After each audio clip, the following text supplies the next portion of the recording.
The spacecraft was a long way from home. I thought it might be a good idea, just after Saturn, to have them take one last glance homeward. From Saturn, the Earth would appear too small for Voyager to make out any detail. Our planet would be just a point of light, a lonely pixel, hardly distinguishable from the many other points of light Voyager would see, nearby planets, far-off suns. But precisely because of the obscurity of our world thus revealed, such a picture might be worth having. It had been well understood by the scientists and philosophers of classical antiquity that the Earth was a mere point in a vast, encompassing cosmos.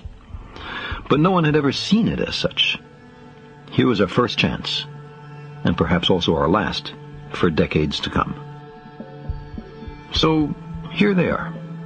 A mosaic of squares laid down on top of the planets, and a background smattering of more distant stars. Because of the reflection of sunlight off the spacecraft, the Earth seems to be sitting in a beam of light, as if there was some special significance to this small world. But it's just an accident of geometry and optics. There is no sign of humans in this picture. Not our reworking of the Earth's surface, not our machines, not ourselves. From this vantage point, our obsession with nationalism is nowhere in evidence. We are too small. On the scale of worlds, humans are inconsequential, a thin film of life on an obscure and solitary lump of rock and metal. Consider again that dot. That's here. That's home.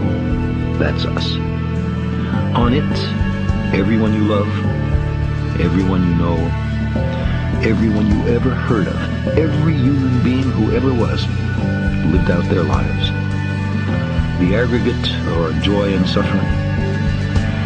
Thousands of confident religions, ideologies, and economic doctrines.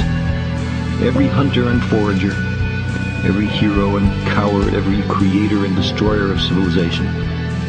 Every king and peasant, every young couple in love, every mother and father, hopeful child, inventor and explorer, every teacher of morals, every corrupt politician, every supreme leader, every superstar, every saint and sinner in the history of our species lived there, on a mote of dust, suspended in a sunbeam. The Earth is a very small stage in a vast cosmic arena.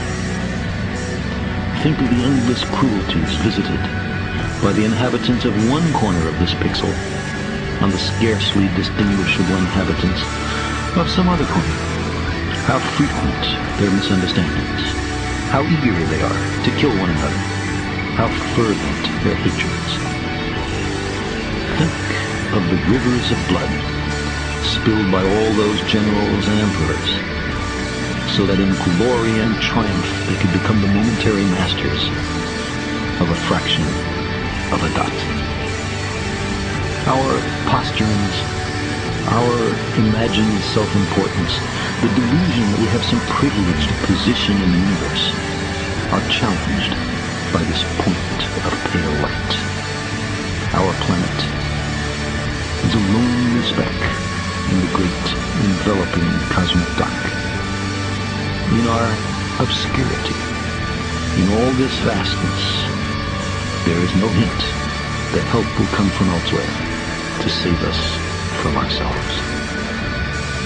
Like it or not, for the moment, the Earth is where we make our stand. It has been said that astronomy is a humbling and character-building experience. There is perhaps no better demonstration of the folly of human conceits than this distant image of our tiny world. It underscores our responsibility to deal more kindly with one another and to preserve and cherish the only home we've ever known. The pale blue dot.